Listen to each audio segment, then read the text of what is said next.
Muchas de las cosas que estamos haciendo y que nos gusta hacer en la universidad es investigar, ¿no? Sacar nuestros... No los menospreciemos tampoco, porque ellos alimentan nuestro cerebro. Aparte, como repito, de los políticos, los economistas, los intelectuales. Eso es lo que debemos promover, y promover en nuestros niños. Ideas positivas, porque el cerebro es la fuente de energía inagotable y por excelencia. Una serie de reticencias y lo clásico de siempre, como ocurrió en España y como ha ocurrido en Europa. Siempre hay conflictos de intereses, siempre hay quienes ganan.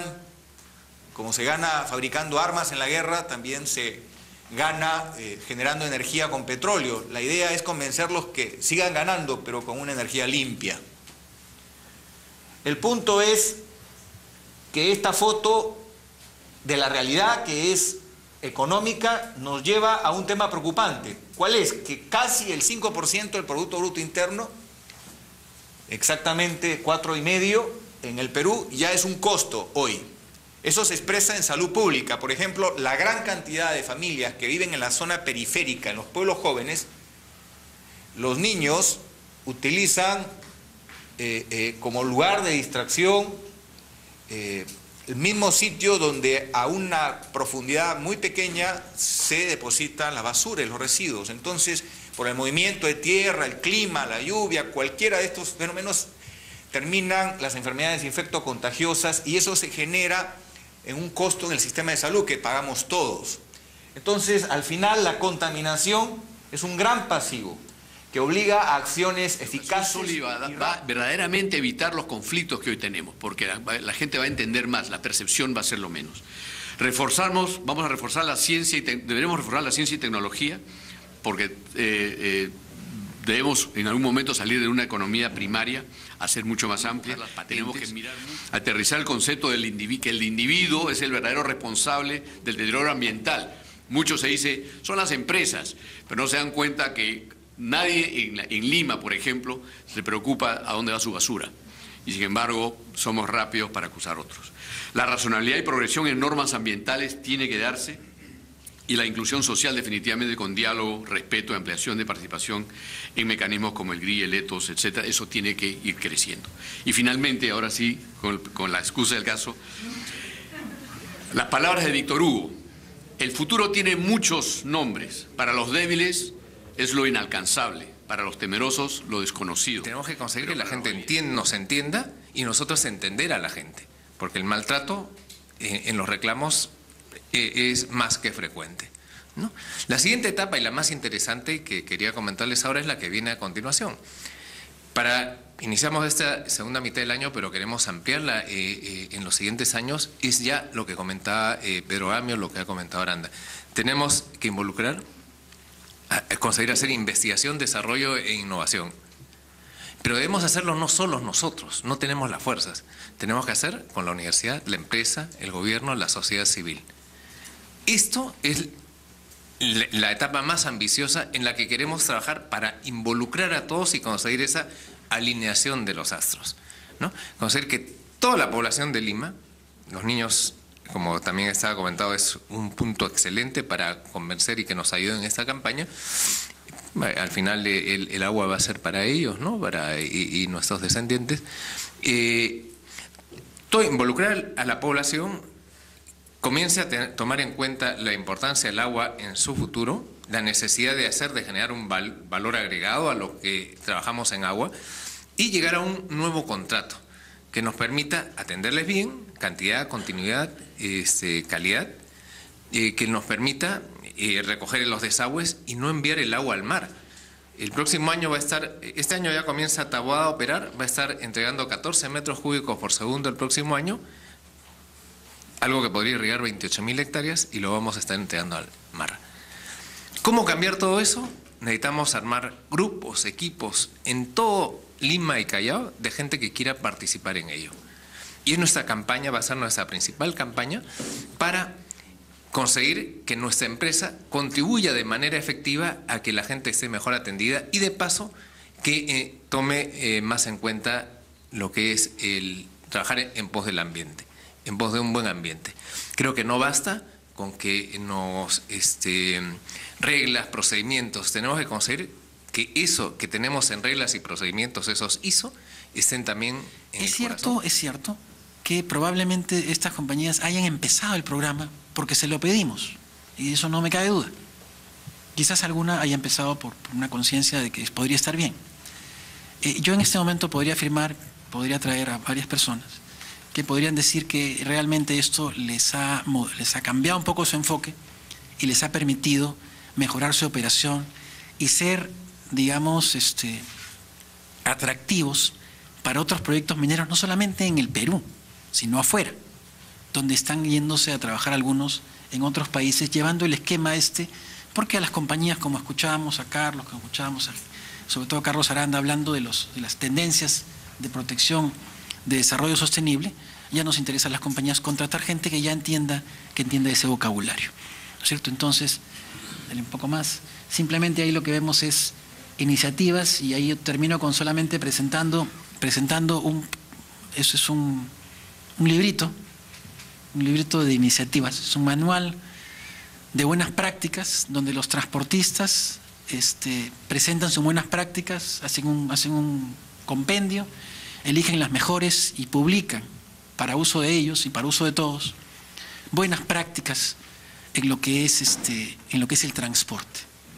Las carreteras en nuestro país están teñidas de sangre a veces, y la idea es que eso no es natural, o sea, nada es casual, o sea, todo se puede evitar, partiendo de eso.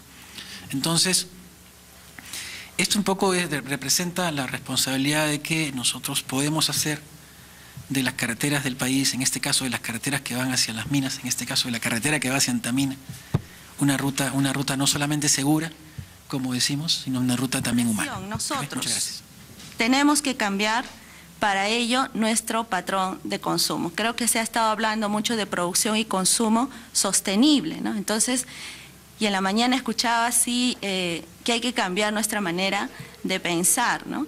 Y esa manera de pensar también se refleja en los consumos, ¿no? O sea, qué es lo que estamos consumiendo y cómo consumimos, ¿no? La corriente del consumismo ya no es viable, no es sostenible, ¿no? Quizás en un primer momento se lanzó esta corriente como incentivar el desarrollo económico a través de las creaciones de empresas, pero ya no es viable de esa manera, ¿no? Entonces, ¿qué debemos consumir? Consumir lo necesario, consumir productos ecoeficientes, ¿no? Pero si ahora estamos hablando, ¿no?, en el marco de Río +20, donde se va a evaluar el avance que se ha tenido en relación al desarrollo sostenible, no podemos solo quedarnos en mitigar el impacto ambiental, ¿no?, sino que también debemos considerar otros ejes, ¿no? Desarrollo social, desarrollo económico, bajo un respaldo contexto político, con la disponibilidad de tecnologías que puedan responder a estos requerimientos. Pero no solamente, ya creo yo, incluso es un gran avance lo que mencionaba Miguel en la mañana, ¿no?, que no solamente es económico, social y ambiental, sino también político y también tecnológico, ¿no? Pero incluso ahora se está volviendo un poco más complejo, porque por ahí ya alguien está poniendo el ingrediente cultural. ¿Por qué? Porque las culturas, las costumbres, no todas tampoco son sostenibles. Entonces, eso era algo es tan inherente a la persona que antropólogos y sociólogos pues no los podían, o era algo intocable, pero hoy por hoy también están siendo consideradas. ¿Por qué? Si no, veamos costumbres como que queman a sus difuntos en los ríos, por ejemplo, ¿no? O tengan que matar delfines para demostrar que son hombres, ¿no? Entonces, son cosas que ya también cada vez son más complejas. Por eso digo, si queremos seguir analizando más, habría otros vértices que hay que considerar. El enfoque de responsabilidad social universitaria, como les comentaba, articula o promueve la articulación de la gestión con el compromiso social, con la formación y la investigación. ¿Qué significa? Que nosotros estamos tratando de fomentar que estudiantes, docentes, orienten su actividad formativa, investigadora, a necesidades concretas de gestión ambiental del campus. También necesidades ambientales externas. Pero ahora, como estamos muy enfocadas en, primero, predicar con el ejemplo y estar bien desde casa y luego proyectarnos, estamos tratando de promover que algunos investigadores puedan generar propuestas de mejora de procesos en el campus. Un ejemplo, por ejemplo, esto es una iniciativa es un proyecto interdisciplinario totalmente. Son ingenieros industriales, ingenieros mecánicos, informáticos, químicos, que están diseñando una planta piloto de producción de biodiesel con aceites usados. Están usando aceite de las comedoras de la universidad para ver si pueden generar biodiesel. Lo están consiguiendo, pero claro, a una escala pequeña. Entonces, qué genial sería poder nosotros reciclar todos esos aceites, ¿verdad? Y poder convertirlos en energía también para... Llama la atención, según la información de INDECI y el Ministerio de Agricultura, llama la atención sobre el número de hectáreas que están afectadas por el cambio climático. En un periodo de 10 años, como pueden ver ustedes en la columna de la derecha, hay 233.000 hectáreas de tierras de cultivo que han sido perdidas por efectos del cambio climático, y no leo bien, pero creo que son 500.000, ¿no? ¿Cuánto? 509.000 las que no se han perdido, pero que sí están afectadas, y que eso influye sobre las cosechas, han perdido cosechas, etcétera, etcétera, ¿no? Si tomamos en cuenta que las áreas que están bajo cultivo no exceden mucho más de las 300.000 hectáreas, estamos en que el 7-8% de las áreas bajo cultivo se han perdido, ¿no es cierto?, según esta información. Quiero ver un poco lo que es la cuestión de seguridad hídrica, que tiene mucho que ver también con lo que es seguridad alimentaria. Pero para esto me van a permitir leer algunas cositas que, por ejemplo, el concepto de seguridad hídrica que definen Gary y Sadoff en el documento Hundirse o nadar, la seguridad hídrica para el crecimiento y el desarrollo, señalan que seguridad hídrica es la disponibilidad de una cantidad y calidad de agua aceptable para la salud, los medios de subsistencia, los ecosistemas y la producción, junto con un nivel aceptable de riesgos asociados con el agua para las personas, el medio ambiente y los ecosistemas. Entonces, eso es la seguridad hídrica, a la cual yo le añadiría el acceso, o sea, no solamente la disponibilidad, sino también el acceso a esa agua. Porque teóricamente el Perú es de los países que más agua tiene, pero no es accesible a toda la población. Ahora, ¿qué es lo que dice Río de Janeiro respecto al recurso hídrico? Básicamente hay dos capítulos que lo atañen. El capítulo 9 de la Agenda 21, que habla sobre ordenamiento territorial, y el capítulo 18. Entonces, del capítulo 18, yo he querido sacar dos puntos que me parecen interesantes. El 18.2 dice: el objetivo general es velar porque se mantenga un suministro suficiente de agua de buena calidad para toda la población del planeta y preservar al mismo tiempo las funciones hidrológicas, biológicas y químicas de los ecosistemas. Y aquí viene lo más interesante: adaptando las actividades humanas a los límites de la capacidad de la naturaleza y combatiendo los vectores de las enfermedades relacionadas con el agua. Entonces, pone al ecosistema como otro demandante de agua. Entonces, no es que todo el agua que se va al mar es la que tenemos que represar y comenzar a secar los ríos. No es así. El medio ambiente necesita lo que le llamamos los caudales ecológicos. Y luego en el 18.3 dice: la escasez generalizada de recurso agua dulce, su destrucción gradual y su creciente contaminación, así como la implantación progresiva de actividades incompatibles en muchas regiones del mundo, exigen una planificación y una ordenación integrada de los recursos hídricos. Parece que esta frase fuera sacada ideal para el Perú de actual, ¿no? O sea, después de 20 años no ha perdido ninguna actualidad. Entonces propone unas áreas o programas en el 18.5 y habla en primer orden de la ordenación y aprovechamiento integrado de los recursos hídricos. Hablamos de la gestión integrada, la evaluación de los recursos hídricos. Aquí podríamos ya irnos haciendo las preguntas para saber cuáles son los problemas con recursos hídricos. Tenemos esa evaluación. La protección de los recursos hídricos, la calidad del agua y los ecosistemas acuáticos. Abastecimiento de agua potable y saneamiento, el agua y el desarrollo urbano sostenible, el agua para la producción sostenible de alimentos y el desarrollo rural sostenibles, y repercusiones del cambio climático en los recursos hídricos. Nos dan un listado para tomar actividades. El gran problema con los objetivos del milenio y con los acuerdos de Río es que se nos hace muy conocido, ¿no? O sea, al último momento terminamos haciendo las tareas en el colegio, al último momento estudiamos para el examen en la universidad, y parece que los países también al último momento quieren cumplir con los objetivos del milenio. Una cosa muy interesante que nos salió es que cuando hicimos los análisis econométricos respecto a los impactos de las variaciones de las variables climáticas, como la temperatura y las precipitaciones, salían resultados distintos según el tipo de cultivo y según la estación del año en la que uno estuviera haciendo el análisis, ¿no? Entonces, dependiendo si el cultivo era la papa o era el maíz o era el café, que fueron los tres cultivos principales, no solamente para los que pudimos encontrar información, sino que son los más importantes de estas regiones, teníamos resultados diversos, ¿no? Por ejemplo, en papa, en Apurímac, salía que estas variaciones de la temperatura, un incremento de la temperatura podía mejorar la producción, por ejemplo, ¿no? En los otros casos sí salían efectos negativos. Entonces, efectivamente, como lo dijo antes Fernando, los impactos son diferenciados y desde la economía uno también puede hacer un análisis detallado y muy puntual y diverso, ¿no? Desde mi rol dentro del Ministerio del Ambiente, ahora yo soy asesora del Viceministro de Desarrollo Estratégico de los Recursos Naturales, quería mencionar solamente tres cosas.